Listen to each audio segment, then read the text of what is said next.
Hey guys, I just wanted to create this video for you guys on the place command. Now you've probably heard me talk about it a lot. I've shared lots of videos on this, but if you don't have the e-collar yet, maybe you've just got the prong or you've just got a leash. This is something you can start to implement today to really help your dog understand and learn how to implement a calm state of mind. Now the place command is an absolute lifesaver. You can use it whenever you've got guests coming over, you're cooking, you're kind of cleaning around the house. It's a really good way to keep your dogs involved and with you, because we all like to have our dogs, around us in the house. It's a really good way to keep them kind of out of mischief and practicing that calm state of mind as well that we all really want. It helps to build an off switch for our dogs. So if you've taken them for a walk or you've had a play session with them, the place command becomes a really great way to kind of create that balance where the dogs can then go and lie down and chill out. It just overall is probably one of my most favourite commands that I love to teach dogs, and it's something that I've seen transform the lives of owners time and time again. When their dog used to race around the house or be distracted in the house, and then they now learn how to have an off switch, how to be calm, and how to just relax as well, really practicing how to be a calm dog. So where do we get started? So I've got Ella fitted on the prong collar here. If you don't have a prong collar or an e-collar and you just want to start teaching this command today, you can do it with a leash, just clipped onto their normal collar. We love the prong collar, as you know, because it helps give more guidance for the owner and for the dog. It's just a really clear and precise directional tool that you can use to help guide your dog. If you've got a dog that's all over the place, a normal collar can sometimes be meaningless for the dogs. They can pull and choke on it and everything, whereas the prong collar, it's really gentle on the dogs and you're able to give really clear information because that pressure's coming right around the top of their neck there. It's not coming down on their throat. So it's really easy to kind of, direct them and move them as you need. But what we love to do is we love to start with a clicker and some food. So as balance trainers, we do use food, in our programs as well. We love to pair that with when we're teaching dogs basic obedience or when we're teaching them something that we do want. It's a really good way to keep it fun, to allow the dog to kind of keep engaged as well. And they do tend to learn and retain the information when you are using food as well. If you do have a dog that becomes really overexcited when you bring food into the mix, I'd suggest keeping the food out of it. There's no problem with keeping yourself neutral, working your dog kind of through the training first. Then as your dog starts to become more calm and is practicing those behaviours that you really want, they're the times that you can then use praise or food to reward. But be mindful of, really amping up the energy too much, because for some dogs it can send them right into a frenzy and they start to not really learn or become tuned in with what you're asking of them. Right, Ella, come on. So what we're going to do is, we've got a raised place bed here. These are just the beds that we love to use because it helps to create a really clear boundary for our dogs, right at the start of training especially, of what is the bed and what isn't. I know that might sound a little bit silly, but for some dogs, laying on a mat or laying on kind of a flat bed doesn't really give much distinction, especially if they're going from carpet to like a flat bed. It can be really challenging for some dogs at the start to really learn what the bed is and then kind of what that boundary is. So the raised beds are not only good for that clear boundary for the dogs, they're also fantastic to clean under, to stack. They're just overall easier, I find, in general. But if you've only got like your dog's normal bed that you've got them laying on, use that. It's the exact same thing. It's essentially just an object that the dog can lie on. So you can actually do place on tables and things as well. But the bed's kind of just really comfy and easy way to initially teach those dogs what the place command is, and then to use it, longer term as a management tool as well. So what we're going to do, Ella already knows place, but I just kind of want to take you through how we start to teach the foundations of that calm on command, which is place. So we've got the dogs on their tools, on the leash. For some dogs, they really struggle to even hop up on beds. So if that's your dog, you might need to work a little bit slower at the start. You really want to use as much body pressure as possible. So I'm not going to put myself behind the bed and just point at it and say place. I'm going to show Ella what I want of her first, which is I'm going to use the leash. This is why we have a leash attached to our dogs. I'm going to gently guide her onto the bed using my body as well. And then I'm going to use a clicker to mark the behaviour that I do want and pair it with some food. So at the start, we don't generally like to use the verbal commands until the dogs actually know the command. It just makes it a lot easier than, say, if you're saying place 50 times and the dog's kind of off the mat and, not really understanding what you mean. You kind of water down what the word actually is. So we want to wait until the dog has a solid understanding of the actual physical behaviour first before we start pairing the verbal word. So let's go, Ella. So we're going to guide her on. Click when all 4 paws are on the mat. Pair that with some food. She loves her food. Good girl. Now your girl might not be, or your dog, sorry, might not be as calm as Ella and might not be sitting and laying down. Ella actually knows this command. So at the start, you want to keep it nice and quick. You want to get your dog up on the mat, click, reward, break. Good. And you can also pair that with some food as well if you like, just so they learn that exactly what that release word is and that they're not to hop off the mat until you give that release word. So guiding again using my body, clicking when all 4 paws are on the mat. Even better if your dog lays down or sits down, that's perfect. Good. So you notice how I'm keeping this leash really loose. I'm not pulling her on. I'm wanting her to kind of learn the behaviour herself, but I'm using my body and I'm also using the leash to give her slight pressure to show her what I do want of her as well. Good.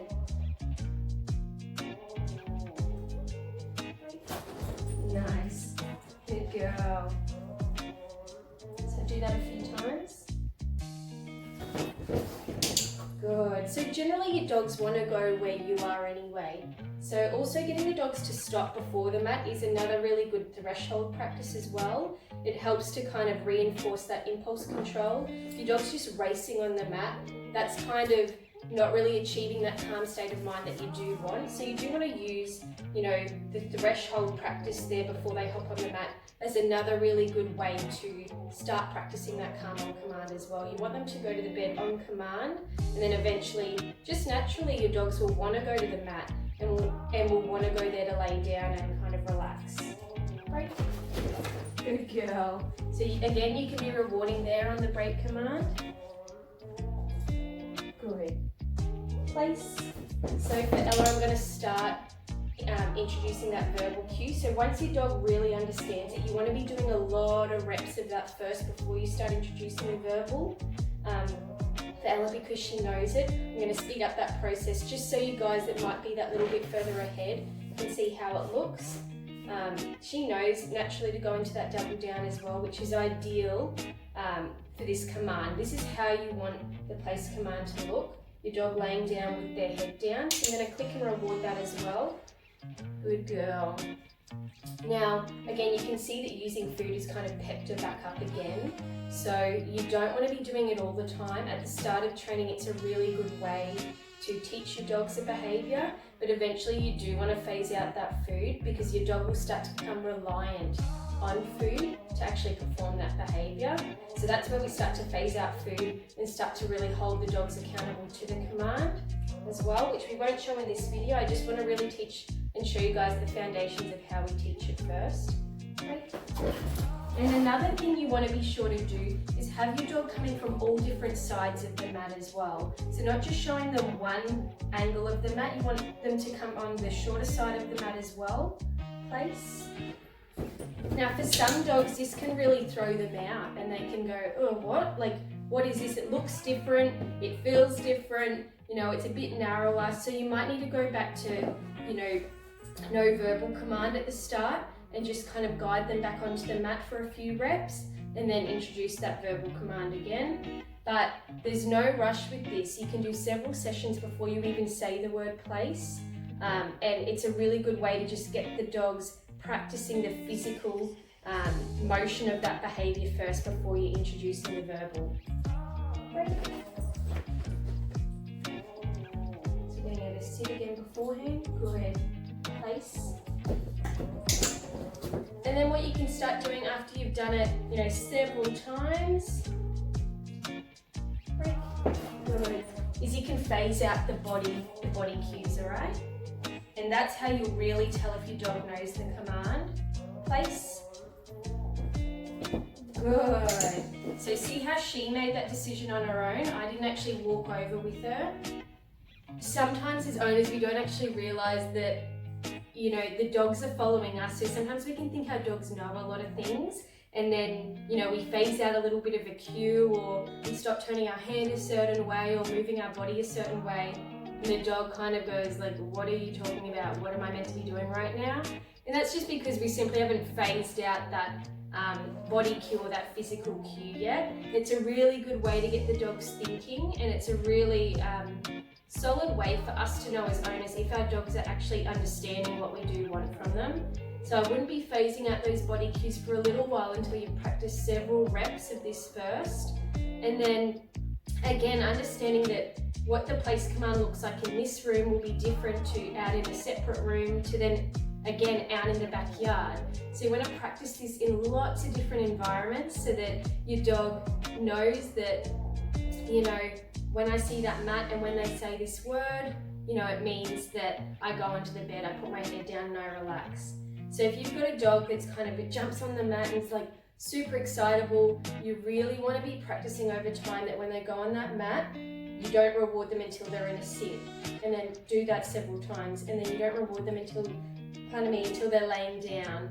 But you really want to make sure that your dogs understand what sit is and understand what down is first. If you're trying to get them up on the mat and trying to teach them too many things, it can become overwhelming for some dogs.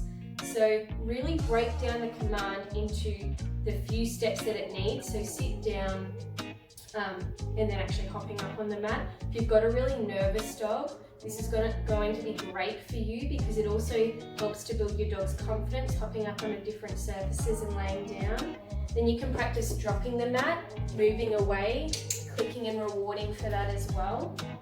Because remember, the idea of place command is that you're not standing here watching your dog. You're then able to walk around the house, you're able to clean, you're able to start to bring in some of those things that even worry or frighten your dog. So if you've got a dog that might be scared of the vacuum cleaner or the mower or the whippersnipper or a certain clicking of a lamp or whatever it is that frightens your dog, the rustling of paper, you can start to bring those things in once your dog has a really good foundation of the place command and hold them accountable. So the one thing they'll want to do is flee or move, but once they know that they can't do that, they kind of again build that confidence, build that impulse control, and overall build a really healthy and balanced state of mind because they're being shown that just because I get scared or I get nervous doesn't mean that thing will go away.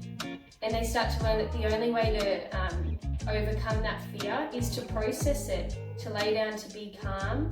That, obviously you don't want to be shoving things in the dog's face, but you do want them to understand that things will happen that are unexpected, and you do need to learn how to be calm, how to be resilient, and to overall have a really calm state of mind so that you can then have guests over, you can have family over, you can bring all sorts of things into your world and your dogs aren't even fussed about it. So I hope this helps you guys. If you've got any questions on how to teach the foundational steps of place, please comment below. I'd be more than happy to help you, but these are just a few tips on if you don't have all the tools yet, how you can start to be implementing that calm on command for your dog. Bye guys.